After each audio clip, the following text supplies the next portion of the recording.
Assalamualaikum warahmatullahi wabarakatuh. Sampurasun, wilujeng enjing, wilujeng patepang deui sareng ibu dina pangajaran bahasa Sunda.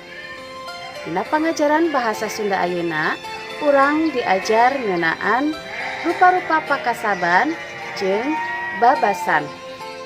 Pagawean manusia teh dibagi jadi dua rupa.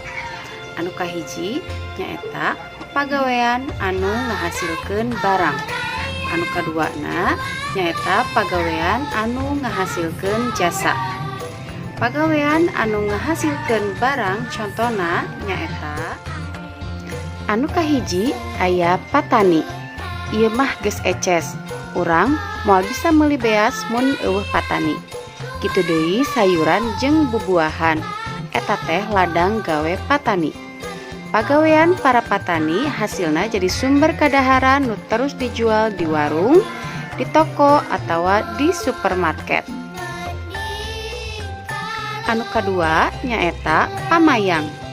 Pamayang teh nu sok ngalalauk di laut. Urang bisa ngadahar lauk laut lantaran jasana pamayang. Maranehna neangan lauk ka laut make parahu. Balayar sabuting jeput atawa aya nu nepi ka sababaraha poe. Balikna mawa lauk tuluy dijual di tempat lelang. Di tempat lelang lauk teh dijual deui ka nu sejena. Geus kitu kakara nepi ka urang. Anu katilu nyaeta tukang mebel. Mun hidup keur diuk dina kursi nah sok kapikir saha nu nyieunna.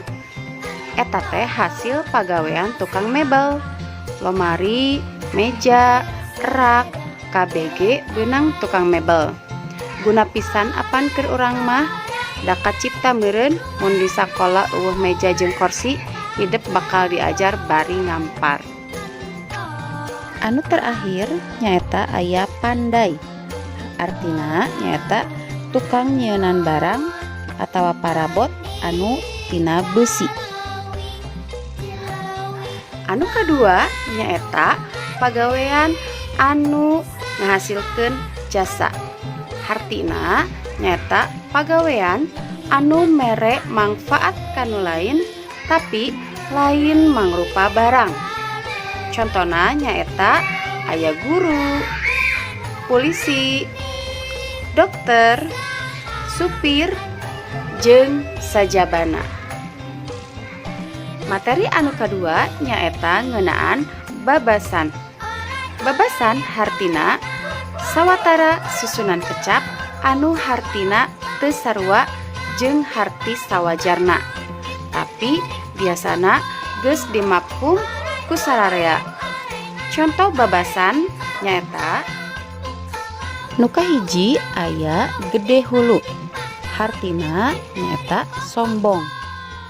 Kadua asak sasar. Hartina boga titimbangan. Anu katilu nyaeta handap asor. Hartina henteu gumede atau kabalikanana tina sombong. Anu kaopat nyaeta ateu biwir. Hartina ngomongkeun wae. Anu kalima nyaeta babalik pikir. Artina tobat atawa insaf. Alhamdulillah sakitu wae pangajaran kanggo dinten ayeuna. Mudah-mudahan naon anu tos didugikeun biasa dituhartos kusadayana. Hatur nuhun. Wassalamualaikum warahmatullahi wabarakatuh.